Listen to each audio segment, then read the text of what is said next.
सुबह के 10:44 हो रहे हैं और हम निकल पड़े हैं इस्लामाबाद के लिए।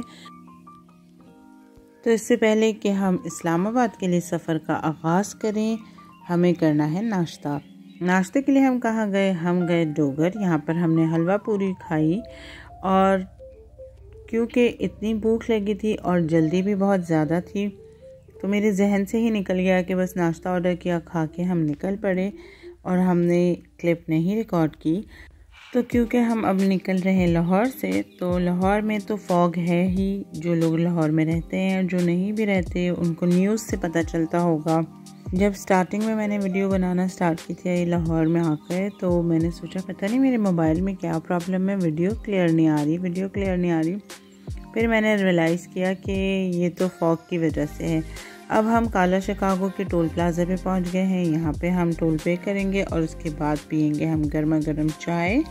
बहुत मज़े की चाय थी। ऐसा कम होता है कि चाय अच्छी मिल जाए मोटरवे वगैरह पे या हाईवे पे, कुछ ही जगहें होती हैं। तो यहाँ पर हमने लास्ट टाइम भी पी थी, अभी भी पी और उसके बाद फिर हम साइट सीइंग करते हुए अपने सफ़र के ऊपर चल पड़े हैं। और क्योंकि ये फ्राइडे का दिन था तो हमें रास्ते में ही नमाज़ पढ़नी थी, तो हमें एक और स्टॉप ओवर नज़र आया। जो सर्विस एरिया होता है इनका वो नज़र आया। वहाँ पे मस्जिद भी बहुत खूबसूरत सी बनी हुई थी, तो हमने यहाँ पे स्टॉप ओवर करके नमाज वगैरह अदा की और इसके बाद फिर यहाँ हमने कुछ खाया पिया नहीं क्योंकि बिल्कुल पेट माशाल्लाह से भरा हुआ था। और हम दोबारा से अपने सफ़र पर चल पड़े इस्लामाबाद के लिए।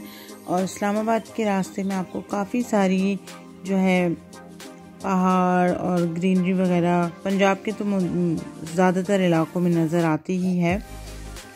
साथ ही कुछ ऐसे पैचेस थे इस्लामाबाद के जो मोटरवे पर कि वो वहाँ पे स्पीड लिमिट बहुत ही कम रख के चलानी थी क्योंकि काफ़ी स्टीप थे और काफ़ी डेंजरस टर्न्स थे जिसको आपने जो है ना स्पीड में नहीं चलाना था, तो 40 की स्पीड रखनी थी। और हम अब पहुँच गए हैं इस्लामाबाद अल्हम्दुलिल्लाह।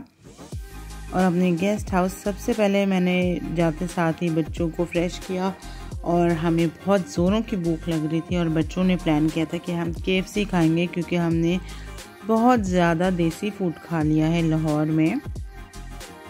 तो मैं इनसे कंफर्म कर रही थी कि KFC ही खाना है, तो उन्होंने कहा जी हमें KFC ही खाना है मम्मा। फिर बेटे ने मुझे बुला के कहा मम्मा सन देखे कितना ब्यूटीफुल लग रहा है। तो मैंने कहा अच्छा ठीक है मैं आती हूँ। और इसके साथ ही मुझे उसने कहा कि मम्मा इसका क्लिप रिकॉर्ड करें, ये अच्छा लग रहा है। मैंने कहा चलो ठीक है आ जाओ। और फिर क्लिप रिकॉर्ड करने के बाद और हम यहाँ पे इस वक्त वेट कर रहे थे मेरे हस्बैंड का, क्योंकि वो पढ़ने गए थे असर की नमाज़। असर का टाइम बस ऑलमोस्ट एंड होने वाला था और ये सनसेट हो रहा है और काफ़ी अच्छा लग रहा था, लाइव देखने में ज़्यादा प्यारा लग रहा था। और जहाँ ये हम लास्ट टाइम रुके थे वहीं हम इस दफ़ा भी रुके हैं। यहाँ पे इतने प्यारे से फ्लावर्स थे, अभी बस तकरीबन ख़त्म ही हो गए थे, 2 ही थे। तो मैंने कहा ये ज़रा आपको दिखाऊं कितने प्यारे लग रहे हैं। बहुत अच्छी स्मेल आ रही थी। रोज़ हैं दोनों, पिंक रोज़ एंड वो भी पिंक ही है बट वो थोड़ा हॉट पिंक टाइप है। और मेरे हस्बैंड फिर आ गए और हम निकल पड़े KFC खाने के लिए। तो हमें जिना मार्केट जाना था और हमने जो है गूगल पे लगा दिया था कि हमें KFC बता दो नियरेस्ट कौन सा है ताकि जल्दी से जाके हम खा लें। और हम पहुँचे और इतनी भूख लग रही थी कि मैंने बिल्कुल भी नहीं उस पर पढ़ा कि वो टेक अवे एंड डिलीवरीज़ के लिए है।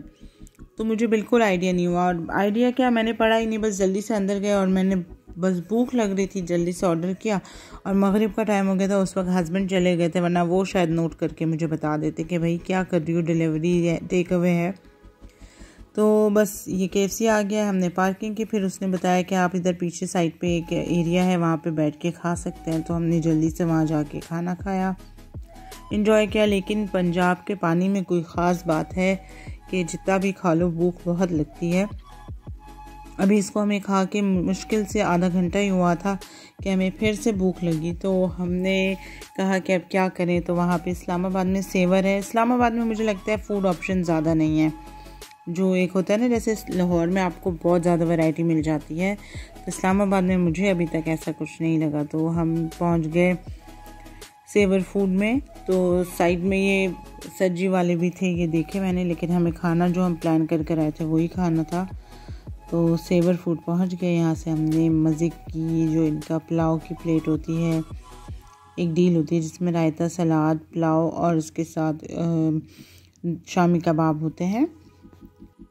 और इनकी एक बात मुझे काफ़ी यूनिक लगी जो कि मैंने अभी तक कराची में भी नहीं देखा है और ना लाहौर में देखा है कहीं पर भी, कि ये एक्स्ट्रा राइस देते हैं आपको, छोटी प्लेट में ला कर रख देते हैं। तो मैं पहले परेशान होगी, मैंने कहा ये इन्होंने क्यों रखी है, हमने तो नहीं ऑर्डर किया दोबारा से। तो मेरे हस्बैंड ने मुझे बताया कि नहीं, ये लोग ऐसे सर्व करते हैं, ये एक्स्ट्रा राइस देते हैं।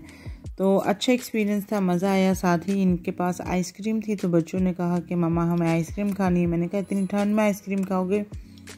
तो फिर मैंने इन दोनों को, बच्चों को एक एक स्कूप लेके दे दिया। मैंने कहा चलो टेस्ट कर लो, बिकॉज़ इतनी आइसक्रीम वगैरह 2 स्कूप खाना मुझे नहीं लगता कि मुनासिब रहेगा ऐसे वेदर में। और उसके बाद फिर हम चल पड़े इस्लामाबाद में वापस गेस्ट हाउस पे आराम करने के लिए। कल का प्लान करने के लिए 9 सेंटीग्रेड हो रहा था, 6 बज रहे थे और आप अंधेरा देखें किस कदर अंधेरा है, और रश भी काफ़ी खासी है। सुबह हो गई है दूसरे दिन की, सैटरडे मॉर्निंग है, और तहज़ीब से नाश्ता। जैसे कि आपको पता है कि जहाँ हम ठहरे हुए हैं वहाँ तहज़ीब करीब है, मगर तहज़ीब बहुत ज़्यादा एक्सपेंसिव हो गया है। तो मुझे अब जो है ना तहज़ीब अच्छा नहीं लगता, क्योंकि ये 160 का एक चिकन पैटी था, जो कि हमारे यहाँ अच्छी जगह से भी अगर लिया जाए तो 80 रुपीज़ का या 90 रुपीज़ का मिलता है। और ये केक जो था तकरीबन 550 रुपीज़ तक का था, फ्रूट केक, जो कि हमारे यहाँ पाइंदा स्काई की बेकरी से आपको आराम से 400 रुपये तक का मिल जाता है, और बहुत ही मज़े का लगता है वो मुझे। तो एनीवेज़, अब हम ये करने के बाद, नाश्ता करने के बाद चाय पी रहे थे। चाय वगैरह करके हम निकल पड़े हैं अपनी मंजिल पे। कहाँ जा रहे हैं? हम जा रहे हैं फैसल मस्जिद, क्योंकि लास्ट टाइम जब हम आए थे हमारा प्लान नहीं बन सका था जाने का फैसल मस्जिद। तो हमने कहा चले आए देखते हैं। और हम जब पहुँचे तो काफ़ी क्राउडेड था क्योंकि वेकेशंस थे, तो ज़ाहिर है लोग जाते हैं घूमने फिरने की जगहों पे, पार्क्स वगैरह में। तो इस तरह से जब हम पहुँचे तो ठंड भी काफ़ी थी, यहाँ पे मुझे ज़्यादा ठंड लग रही थी, हवा काफ़ी थी, तो हाथ ऐसे फ्रीज से हो रहे थे। और हम ज़ाहिर है कराची में रहने वाले सिंगल डिजिट में आ जाएं तो फिर काफ़ी ठंड लगती है। तो मैंने ग्लव्स नहीं लिए थे, मैं समझी थी कि वैसी खुली जगह है, थोड़ी धूप वगैरह होगी तो चलो दिन का टाइम है चले जाते हैं। तो अच्छी लग रही थी, दूर से देखें अब इतना रश नहीं है, लेकिन जब अंदर जाएंगे जहाँ पे शूज़ रखवाते हैं, यहाँ पे वो 10 रुपीज़ लेते हैं पर शूज़ के, मतलब पर पैर के। तो यहाँ आप रखवा सकते हैं, लेकिन आप ऊपर भी ले जा सकते हैं। एक और जगह मैंने देखी थी, वहाँ पे भी आप रख के नमाज़ पढ़ सकते हैं। अब जब आप यहाँ से एंटर होते हैं तो 2 तरफ आपको सीढ़ियाँ नज़र आती हैं, एक राइट साइड पे, एक लेफ़्ट साइड पे। आप दोनों तरफ से जा सकते हैं ऊपर, दोनों ही कनेक्ट करती है फैसल मस्जिद की तरफ। तो यहाँ जैसे ही हम चढ़े तो ऊपर एक मुझे मंकी नज़र आया, और एक ही बेचारा मंकी था जो अपने काम से काम रख रहा था, लेकिन वहाँ पे कुछ लड़कों का एक ग्रुप था जिसने उसको इतना हरास किया, इतना उसको टीज़ किया कि वो बेचारा एग्रेसिव हो गया, और उसने अपनी एग्रेशन थोड़ी सी शो की, और उसके बाद वो भाग गया, कहीं चला गया बेचारा। तो पता नहीं क्यों ऐसे क्योंकि आपको हर्ट नहीं कर रहा, तंग नहीं कर रहा, दूर बैठा हुआ है, तो आप उसको बैठे रहने दो, क्यों तंग कर रहे हो। लेकिन नहीं भाई, एक कचरा मचाना है, एक तंग करना है, ये 2 काम हमारी आवाम खूब तरीके से कर लेती है। तो बेचारा फिर भाग गया, और मैंने ये सारे क्लिप आपके साथ शेयर किए हैं। फैसल मस्जिद के नीचे के साइड पे भी ये एरिया था, यहाँ फाउंटेन था जो कि इस वक्त एम्प्टी है, और यहाँ पे लोग स्लाइड वगैरह ले रहे थे और पता नहीं क्या क्या कर रहे थे, अजीब व गरीब सी हरकतें। इवन फैसल मस्जिद की भी काफ़ी सारी जगहों पर इन्होंने बॉब वायर्स लगा दी थी, क्योंकि वहाँ पे लोग चढ़कर स्लाइड करते थे या अपने आप को चोट वगैरह पहुँचा लेते थे। तो वहाँ की इंतज़ामिया ने यही किया कि भाई लोग तो रुकेंगे नहीं, तो बॉब वायर्स लगा लो। और बॉब वायर्स लगाने के बावजूद मैंने काफ़ी बच्चों को देखा वहाँ पे स्लाइड करते हुए, और पेरेंट्स उनको रोक नहीं रहे थे। होपफुली हम अपनी जगहों का, अपनी जो तफरीही मुकामात हैं उनका ख़ुद ख्याल रखें और साफ़ सुथरा रखें उनको। और फैसल मस्जिद से जैसे ही बाहर निकलते हैं तो काफ़ी अच्छे फूड स्टॉल्स लगे हुए हैं, जहाँ पे आपको चाट और बिरयानी और फ्रेंच फ्राइज़ और गोलगप्पे वगैरह सब कुछ मिल जाएंगे, जो कि आपको वीडियो के एंड में नज़र आएंगे। तो होपफुली आपने आज का मेरा व्लॉग एंजॉय किया होगा। अगर एंजॉय किया है तो लाइक ज़रूर करिएगा, कमेंट करके ज़रूर बताइएगा। मैं आपसे मिलूँगी बहुत जल्दी। Till then take care. अल्लाह हाफ़िज़।